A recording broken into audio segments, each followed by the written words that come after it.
하나님 나라에 대한 말씀을 듣고 있는데요. 하나님 나라는 이미 임하였다. 물론 완성된 나라는 아직 임하지 않았다. 라는 것을 되새겼습니다. 이미 임한 하나님 나라를 살아가는 우리는 청지기이다라는 것을 지난주에 비유를 통해서 또 되새겨 보았죠. 모든 것의 진정한 주인은 하나님이시고 우리가 이 땅을 살아가는 동안 우리에게 허락되어진 것은 하나님이 맡기신 것이다 라는 것을 되새겼습니다. 청지기인 우리는 하나님이 맡겨주신 것을 기억하고 하나님의 뜻대로 하나님이 맡기신 것을 사용해야 됩니다. 그렇게 하지 않는 것은 하나님의 것을 낭비하는 것이요, 청지기 입장에서는 하나님의 것을 도둑질하는 것이 되어짐을 비유를 통해서 되새겨 보았습니다. 이것이 불의요 죄악이다라는 것이죠. 여러분, 이 도둑질 또 횡령이라고 할 수도 있는데 이것과 함께 오늘날 이 교회에 대해서 교회 안에서 이루어지는 죄악 중에서 사람들에게 가장 많은 비난을 받는 게 간음, 성적인 죄악들입니다. 그런데 하나님 앞에서는, 즉 하나님 나라에서는 사실 간음이나 도둑질보다 횡령보다 더 심각한 죄가 있는데요. 그것이 오늘 본문을 통해서 다뤄지고 있습니다. 오늘 본문은 예수님이 비유로 가르쳐 주신 건데 포도원과 이 소작인의 비유입니다. 포도원 주인이 농부들에게 세를 주고 멀리 떠났습니다.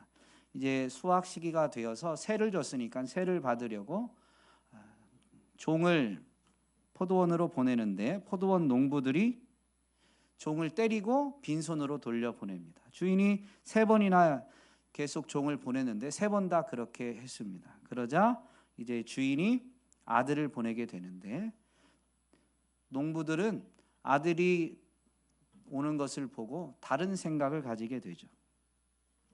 이 사람이 상속자니까 이 상속자만 없으면 우리가 이 포도원을 차지할 수 있겠다라고 생각해서 농부들이 서로 작당해서 아들을 죽이게 됩니다. 여기까지 말씀하시고 예수님이 질문을 던지신 다음에 비유의 끝을 맺으시죠. 포도원 주인이 어떻게 하겠냐? 주인이 와서 그들을 죽이고 포도원을 다른 사람들에게 줄 것이다 라고 이 비유를 마무리하십니다. 여러분, 왜 아들이 죽는 이 참극, 이 비극이 일어났죠? 설교 제목이 뭐예요?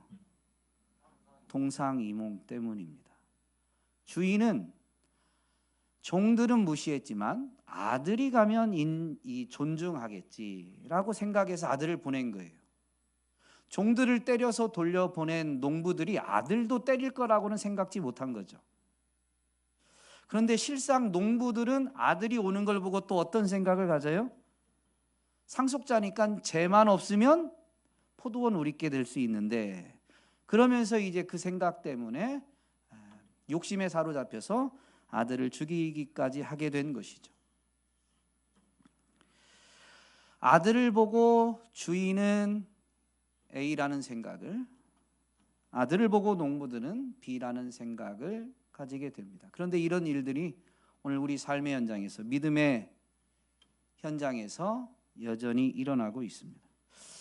이 비유를 통해서 우리는 예수님이 원하시는 것이 무엇인지를 분명히 바로 알아야 되고, 그럼에도 불구하고 예수님이 뜻하신 바가 이루어지지 않게 되었는데요. 그 이유가 어디에 있는지를 살펴봄으로 인해서 우리의 삶의 현장에서는 예수님이 비유를 통해서 뜻하신 바가 온전히 이루어지게 되는 그런 은혜를 누릴 수 있기를 소망합니다.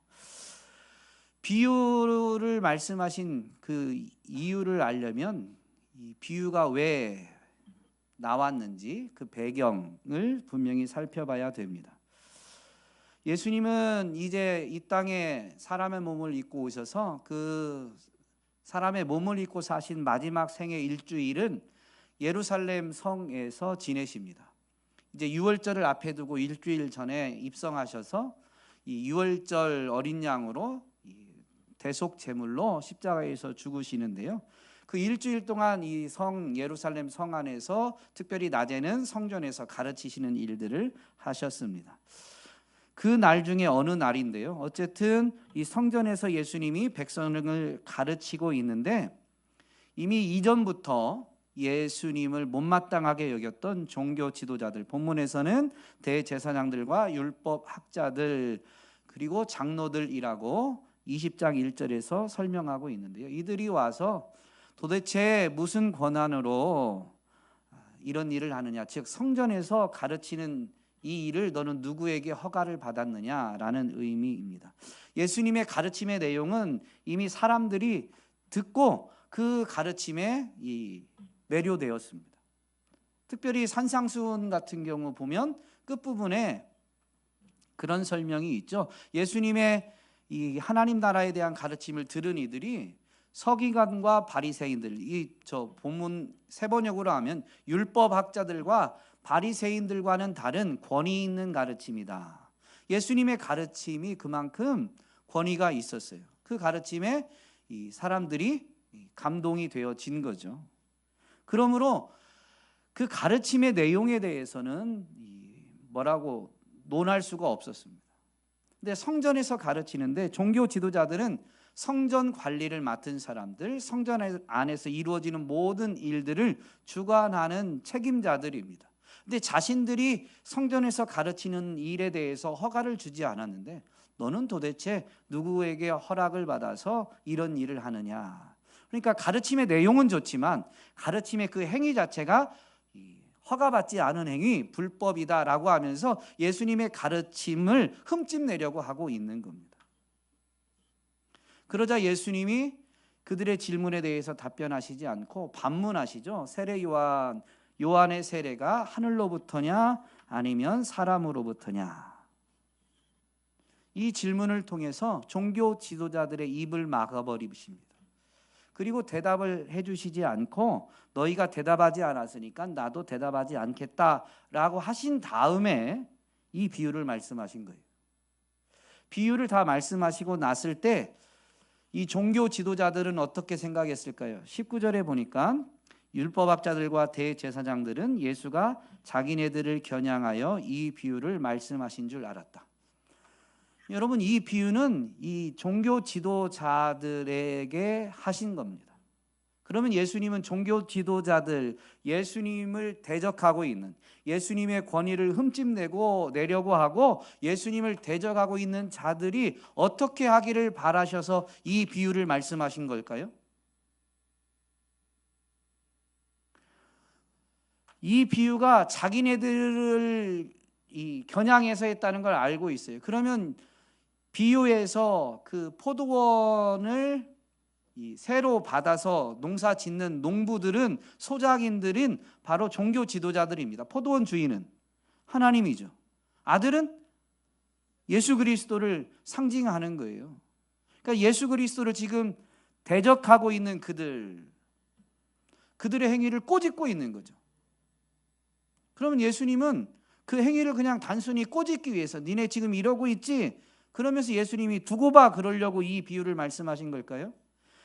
여러분, 비유를 들을 때 예수님이 기대하셨던 반응들을 사람들이 보여줍니다. 16절, 오늘 우리가 읽은 본문 끝부분인데요. 사람들이 이 말씀을 듣고서 이렇게 말합니다. 그런 일이 없기를 바랍니다.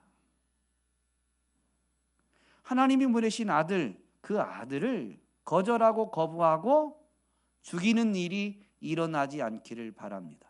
그러면 어떻게 해야 되는 거예요? 하나님이 보내신 아들을 영접해야 돼요. 하나님이 아들을 보내신 이유를 알아야 되고 그 뜻을 따라가야 되는 거죠. 그런데 여러분, 농부들이 왜 주인이 아들을 보낸, 하나님이 독생자를 이 세상 가운데 보내신 이유를 알고도 또는 알려고도 하지 않고 죽이려고 한 거예요? 욕심 때문이죠. 종교 지도자들은 유대 사회 안에서 자신들이 가지는 위치, 지위가 있었고, 또 율법을 가르치는 그 자리에서 율법을 가르치면서 존경을 받았어요. 사람들에게 존경받는 것도 좋았고, 또 율법을 가르치면서 얻게 되어지는 이 이익들이 있는데, 사실 율법을 가르친다고 하면서 점점 그 이익에 사로잡혀 가지고 자신들의 배를 불리는 일에 더 치중하게 됩니다. 그런데 예수님이 와서 권위 있는 가르침, 즉 올바른 가르침, 하나님 나라에 대해서, 하나님에 대해서 올바르게 가르치니까 율법에 대해서도 세부적인 규칙을 이렇게 지키라라고 가르쳤던 종교 지도자들과는 다르게 예수님은 율법의 정신을 성취하시면서 율법의 완성을 가르쳐 주시는 거죠. 그러다 보니까 예수님의 가르침을 따르게 되면 자신들이 가지고 있던 그동안의 어떤 존경받음, 지위, 그리고 심지어 그로 인해서 파생되어졌던 이익들까지도 다 잃어버리게 생겼어요. 그래서 그것 때문에 예수님을 거부하고 대적하는 거예요. 자신들의 계략이 먹히지 않다, 심지어 이제 죽이기까지 하게 된 것이죠. 여러분, 비유에서 보면 포도원 주인과 농부들이 아들을 놓고 다른 생각을 가지고요, 그 비유가 나타내는 대로, 상징하는 대로 보면 독생자 예수 그리스도를 놓고, 여러분, 독생자를 보내신 하나님과 독생자를 거절하고 거부하는 사람들과 다른 생각을 가지게 됩니다. 그런데 그런 일이 일어나는, 다른 생각을 가지는 그 밑바탕에 사람들 내면에 있는 탐욕, 탐심 때문이다 라는 것이죠. 그런데 이런 일들은 예수님 당시에만 있어요? 오늘날도 있어요? 오늘날은 어떻게 일어나요? 우리가 예수님을 영접하고 예수님을 따라야 되는 삶의 자리에서 그 예수님이 육을 입고 존재하시진 않지만 분명히 우리 가운데 살아 계십니다. 우리 마음 가운데 거하고 계십니다. 그런데도 불구하고 여러분, 우리가 그 마음 가운데 거하시는 예수님을 인정하고 그 예수님을 따라야 되는 줄 알면서도 무엇 때문에 예수님을 시인하지 못하고 무엇 때문에 예수님의 말씀을 따르지 못하고 있어요? 욕심 때문이에요. 이익 때문에 그렇습니다. 여러분, 이 비유는 종교 지도자들이 이런 일이 일어나지 않도록, 즉 그들이 돌이켜 회개하길 원하셔서 이 비유를 가르쳐 주셨습니다. 그런데 종교 지도자들이 이 비유가 자신들을 겨냥한 줄 알고는 있지만 돌이키지 않습니다. 19절 뒤에서 보면, 그래서 알았어요. 알긴 알았는데 그래서 그들은 바로 그때에 예수께 손을 대어 잡으려고 하였으나, 이때 손을 대어 잡는다라는 것은 예수님을 붙잡아서 죽이려고 하는 겁니다. 그런데 그 자리에서 예수님을 붙잡아서 죽이려고 생각을 했는데 사람들이 예수님의 가르침에 매료되고 예수님을 선지자로 인정하고 있거든요. 그러니까 이 일을 할 수가 없는 거죠. 그래서 20절에 보면, 그리하여 그들은 기회를 엿보다가 정탐꾼들을 보내서 예수님께 이 시험을 하게 됩니다. 질문을 하고 황제에게 세금을 바치는 것이 옳은지 옳지 않은지, 또는 부활의 논쟁 같은 것들, 이런 문제를 가지고 예수님의 이 가르침에 대해서 책을 잡으려고 했습니다. 그래서 예수님의 그 가르침이 이젠 이 시험을, 이 미혹을 통해서 사람들이 많이 따라지만 그건 사람들을 미혹한 거다. 그 많은 사람들을 미혹해서 선동해서 로마에 대적하려고 하는 것이다 라고 모함하고 총독의 힘을 빌어서, 총독에겐 치리권과 사법권이 있기 때문에 그 총독의 권한을 빌어서 예수님을 죽이려고 하는 겁니다. 여러분, 자신들을 향한 가르침인 줄 알고는 있는데 이익을 끝까지 포기하지 못하면, 기득권을 끝까지 포기하지 못하면, 그 욕심을 몰아내지 못하면 여러분 마음은 어떻게 돼요? 점점 완악해져요. 완고해져요. 그래서 끝까지 예수님을 거절하고 거부하게 됩니다. 오늘 우리는 이 종교 지도자들이 어떤 사람들인지를 아는 게 중요합니다. 그런 모습이 우리에게 있진 않은지를 점검하고, 그래서 우리는 종교 지도자들을 본받지 아니하고 예수님을 더욱 찾고 의지할 수 있기 때문입니다. 여러분, 종교 지도자들은 어떤 사람들이에요?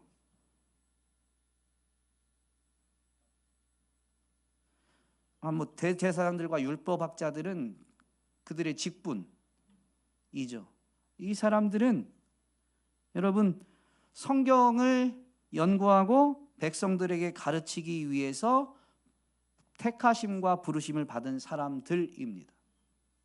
그런데 이들이 성경을 연구하고 가르치기는 하는데, 그 일은 하는데 그것을 온전히 행하지 못하는 거죠. 요한복음 5장에 보면 베드자다 연못, 개역개정에서는 베데스다라고 했거든요. 이제 세 번역은 베드자다라고 되어 있더라고요. 지난 금요일에 이 요한복음 5장 말씀을 살펴봤는데요. 거기에 38년 된 병자를 고치는 사건이 있습니다.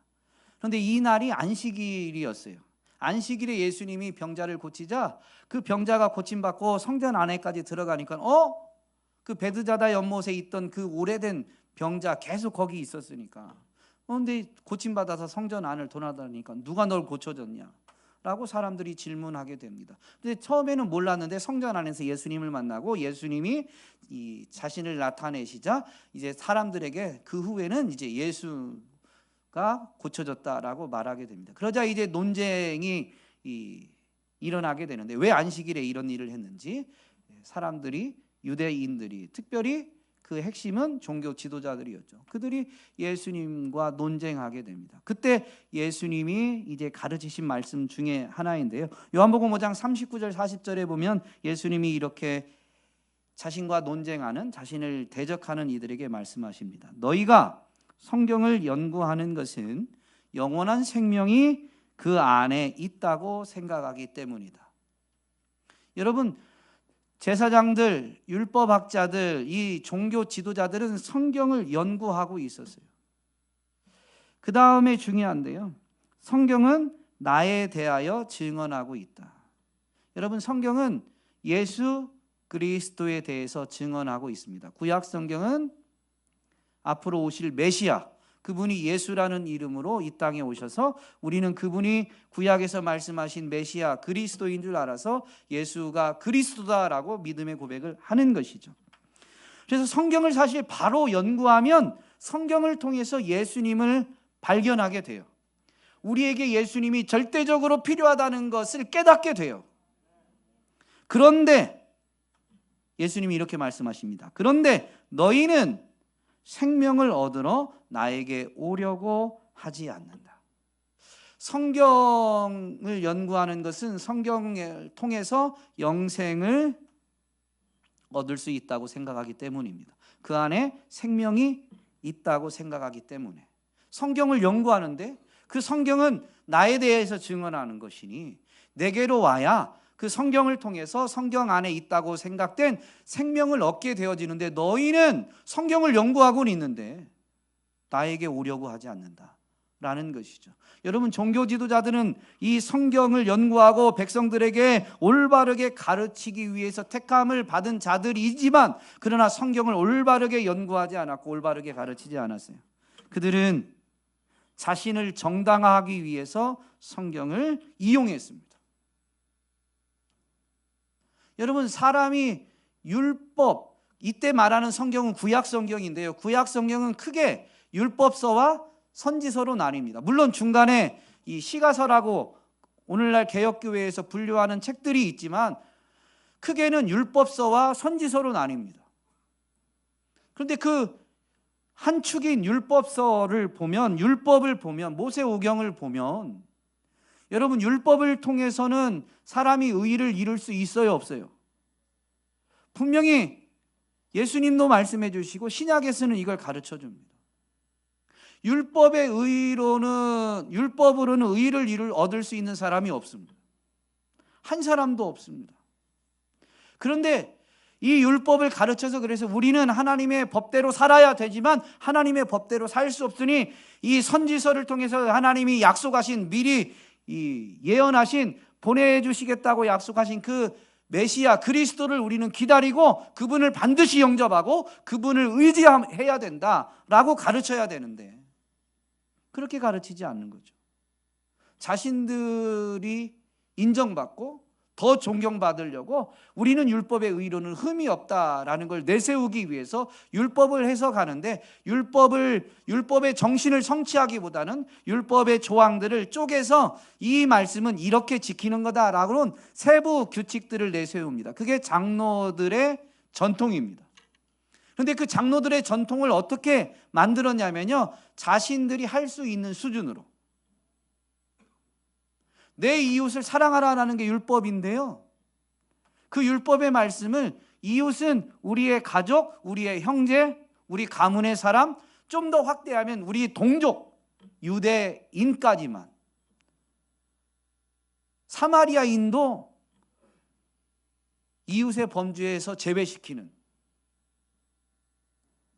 왜냐하면 역사적으로 골이 깊어지면서 그들에게 이 역사적 배경 때문에 그들에게 이 마음이 열리지 않으니까 그냥 그들을 이웃의 범죄에서 제외시켜 버렸어요. 그러면서 율법을 어떻게 해석했어요? 이웃은 사랑하고 원수는 미워하라는 거죠. 여러분, 율법을 완성하신 예수님이 분명히 하나님 나라의 법을 다시 가르쳐 주잖아요. 너희 원수까지도 사랑해라. 그런데 율법학자들은 그렇게 하지 않은 거죠. 그러면서 우리는 율법을 다 지켜 행했다. 사도 바울이 예수님을 만나기 전에 자기는 바리새인 중에 바리새인이다라고 말하면서 율법의 의로는 흠이 없다. 율법을 다 지켰다는 거죠. 성경을 연구하는데 여러분, 자신을 정당화하기 위해서, 그래서 자신의 지위와 권위를 더욱 곤고히 하고 거기에서 파생되어지는 이익을 더욱 극대화하기 위해서 성경을 이용한 겁니다. 여러분, 성경은 바로 알면 영생을 얻을 수 있는 지혜를 줍니다. 그런데요, 그 성경을 놓고 종교 지도자들인데 어떤 이들은 자신을 정당화하고 자기 이익을 위해서, 자기 편안함, 자기 편리를 위해서 성경을 연구하는 이들이 있습니다. 여러분, 똑같이 성경을 놓고도 동상이몽이 일어나더라라는 것이죠. 그런데 성경의 원저자이신 하나님, 성경의 주인공이신 예수님과 동상이몽을 하게 되면 영생을 얻는 게 아니고요, 그런 일이 일어나면 안 되는데 결국엔 예수님께 외면당하는, 버림받는 일이 일어나게 됩니다. 여러분, 본문의 비유 이후에도 예수님은 성전에서 가르치실 때 이제 심지어 율법학자들을 책망하시기도 하십니다. 화가 있다고 막 선포하십니다. 왜요? 이제 예수님이 십자가에 달려 돌아가실 날이 다가오고 있어요. 그 종교 지도자들에게 예수님이 말씀을, 복음을 전하면서 회개할 수 있는 기회가 얼마 남지 않았어요. 이제 정말로 얼마 남지 않았으니까 예수님이 그 긴박함 때문에 소리를 높여서 경고의 말씀을 선포하게 되죠. 그 부분이 누가복음보다는 마태복음에 더 많이 기록되어져 있는데요, 마태복음 23장에 보면 대부분이 율법학자들과 바리새파 사람들아, 위선자들아, 너희에게 화가 있다라고 하면서 이유를 쭉 설명하십니다. 그 중에 대표적인 게 여기 있는데요, 너희는 잔과 접시의 겉은 깨끗이 하지만 그 안은 탐욕과 방종으로 가득 채우기 때문이다. 율법학자들과 바리새파 사람들아, 위선자들아, 너희에게 화가 있다. 너희는 횟질한 무덤과 같기 때문이다. 그것은 겉으로는 아름답게 보이지만 그 안에는 죽은 사람의 뼈와 온갖 더러운 것이 가득하다. 이와 같이 너희도 겉으로는 사람에게 의롭게 보이지만 속에는 위선과 불법이 가득하다. 여러분, 이렇게 예배드리실 때의 모습을 보면요, 목사가 이렇게 열정적으로 설교할 때 설교하는 모습을 보면 괜찮아 보이잖아요. 이 모습도 괜찮아 보이지 않나. 영안이 활짝 열리셔가지고 다 보이시나 어떻게? 실상은 그렇지 않아요. 그런데 지금 예배하는 옆 사람을 봐도 천사 같아요. 천사 같잖아요. 머리부터 발끝까지 사랑스럽고. 예? 이 모습이 그런데, 겉모습은 그런데 속은 하나님과 나 자신만 알아요. 근데 율법학자들은 겉모습에만 치중한 거죠. 오늘 우리 예배당에 오면서 우리가 그러진 않았는지를 돌아봐야 돼요. 물론 사람 앞에서 굳이 치부를 막 자랑할 건 아니지만, 예쁘게 하고 겉모습을 단정할 필요는 있지만, 적어도 하나님 앞에서 우리에게 필요한 건 뭐냐면요, 진실함입니다. 하나님이 행하시는 크신 일이 우리가 이해되지 않을 때 우리는 의문이 들고, 하나님 계신가 막 불신의 마음이 싹 트는데요, 지금 리딩 경건 훈련하는 책이 그런 상황 가운데에서 우리가 납득하기 어려운 그런 일들 앞에서 어떻게 행동하는 게 진짜 믿음인가, 그 의문을 하나님 앞에 가지고 나오는 것. 그래서 우리가 하나님께 내 의문도, 하나님을 향한 그 불신의 그 생각들, 불신의 감정들도 하나님께 토로하는 것이 믿음이다라고 말하고 있는 겁니다. 그런데 만약에 종교 지도자들 같으면 어떻게 돼요? 의문이 드는데요. 내가 기도를 그렇게 하는데도 하나님이 응답하시는 것 같지 않고, 성경에서는 하나님 모든 기도에 응답하신다고 했는데 하나님은 응답하시지 않는 것 같으면 그게 무슨 얘기예요? 하나님이 거짓말한 것 같은 거죠. 그런 생각이 우리는, 여러분 신앙생활에 오면서 한 번도 가져본 적이 없어요?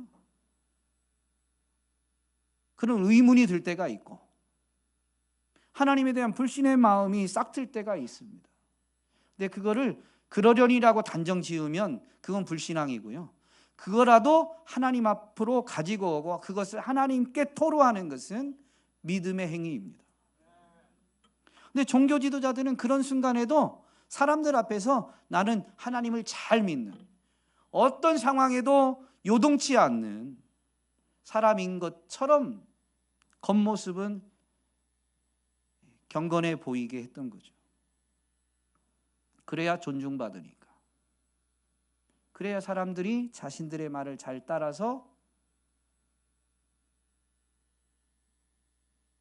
헌금도 많이 하고, 성전에서 그 성전 관리할 때 이제 그 헌금들을 자신들의 이익으로 삼을 수가 있으니까. 그래서 예수님이 그들을 경고하시면서 분명히 말씀하세요.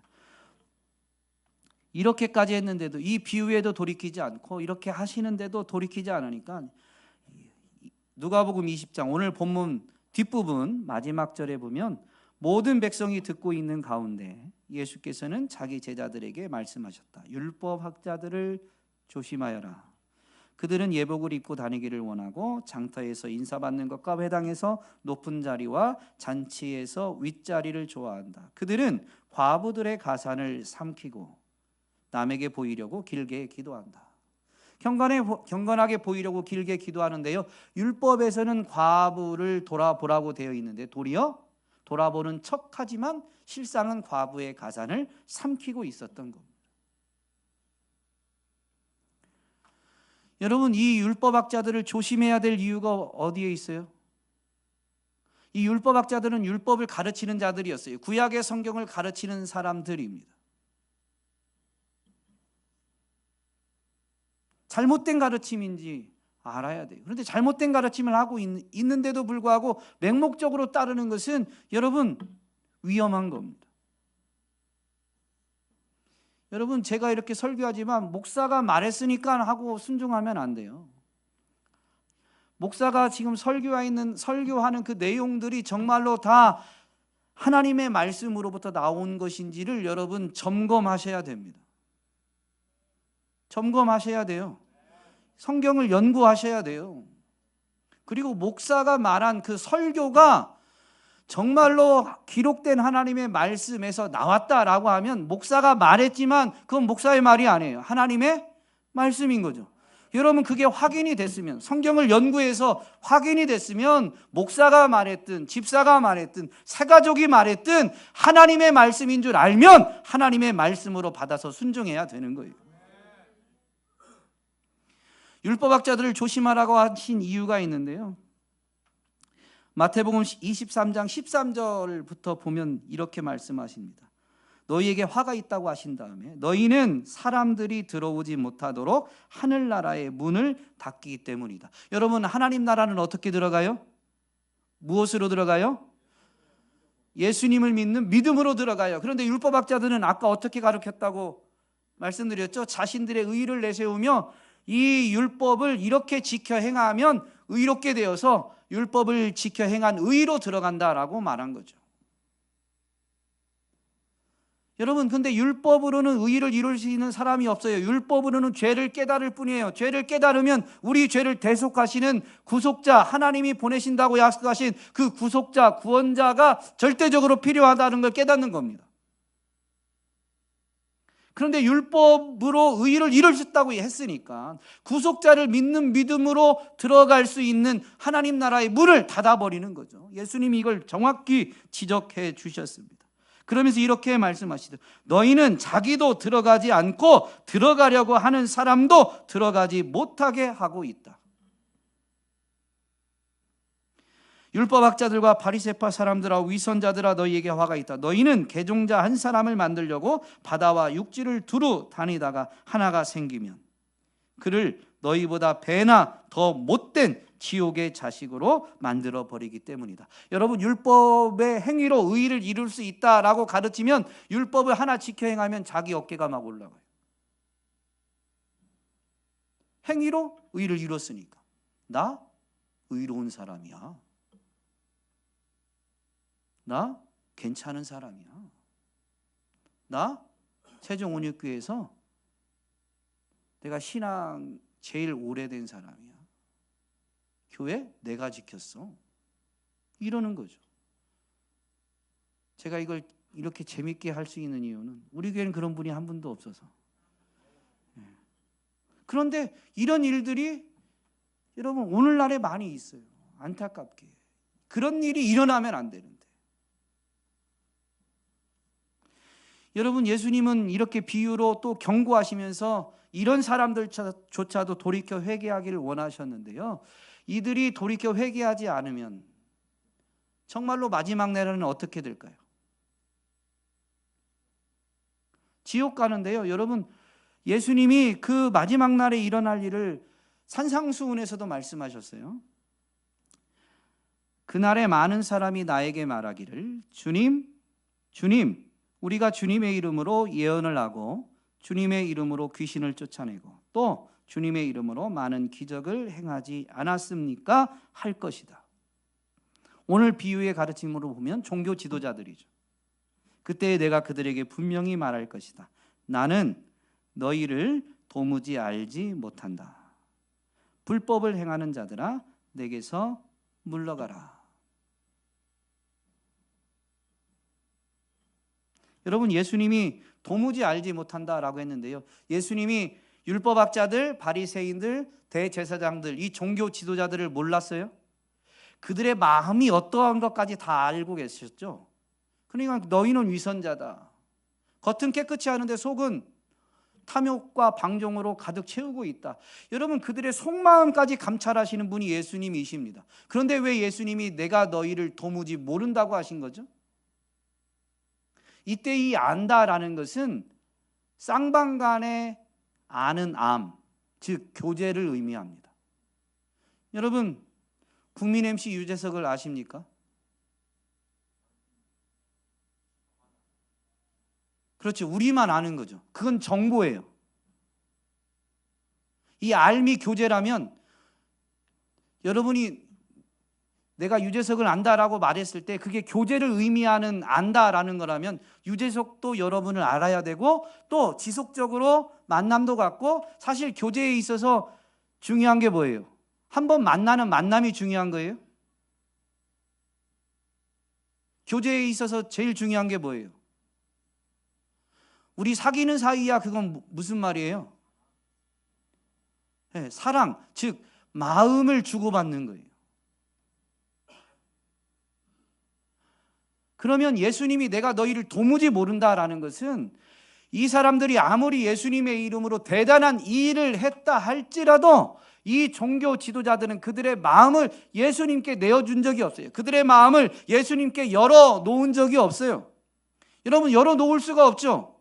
겉은 깨끗하지만 속은 방종과 탐욕, 교만과 오만으로 막 가득 차 있는데 어떻게 그 예수님 앞에 이걸 열어놓겠습니까?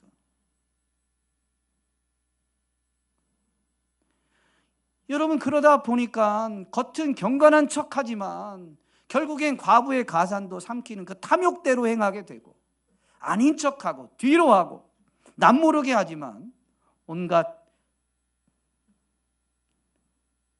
악한 일들을 행하게 되는 거죠.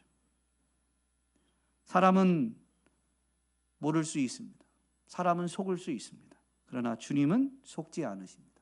마지막 날에 주님이 그 마지막 날 전까지는 비유로도 말씀하시고 경고하시면서 돌이키기를 원하시고 돌이키기를 기다리시지만, 그런데 기회를 줬는데도 마음을 완고하게 하고 교만과 오만을 버리지 아니하고 탐욕을 버리지 아니하고 자기 탐욕, 자기 교만에 사로잡혀서 예수님을 부인하고 예수님을 모른다고 하고 심지어 예수님을 인정해야 될 자리에서 예수님을 못 박으라고 해버린다면, 그날이 되면 나도 널 모른다고 말씀하십니다. 하나님은 오늘 우리가 어떤 일을 했는지를 중요하게 여기지 않으십니다.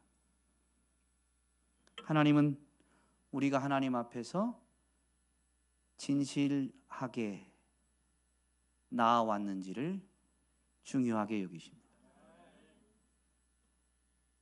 우리는 진실해야 합니다. 그 진실함은 조금 전에 말씀드린 대로 경건훈련, 리딩 경건훈련 교재처럼 하나님에 대한 의심, 하나님에 대한 불신도 가지고 오는 것입니다. 그게 진실한 거예요. 감추지 말아야 돼요. 내 욕심, 내 오만도 발견됐다면 그대로 가지고 나와야 돼요. 그게 진실함입니다. 여러분, 하나님이 우리에게 요구하신 게 뭐냐면요, 온 마음을 다하여 주 너의 하나님을 사랑하라는 겁니다. 삶의 현장에서 생활을 하다 보면, 삶을 이 땅에서 살아가다 보면 이 생각 저 생각도 들죠. 마음에 이런 저런 일들이 막 솟아납니다. 그런데 온 마음을 다하는 건 그걸 그대로 다 가지고 오는 거죠. 송두리째 갖고 오는 거예요. 주님은 우리가 거룩하길 원하시지만 우리가 거룩할 수 없다는 것도 아십니다. 그래서 일단은 온 마음을 가지고 오길 원하시는 거죠. 그러면 우리 마음을 정결하게 하고 거룩하게 하는 건 누가 하세요? 주님이 하시는 겁니다. 주님이. 오늘 저와 여러분이 진실하게 주님 앞에 설 수 있기를, 아니 주님께 나아갈 수 있기를 부탁드립니다. 그러면 우리는 주님과 동상이몽이 아니라 우리가 다 열어놓고 주님께 맡김으로 인해서 우리를 용서해 주시고 주님의 마음, 주님의 뜻을 알게 해주셔서 주님과 한 마음, 주님과 같은 뜻을 가지고 같은 꿈을 꾸고 살아갈 수 있도록 베푸시는 은혜를 누리게 될 줄로 믿습니다.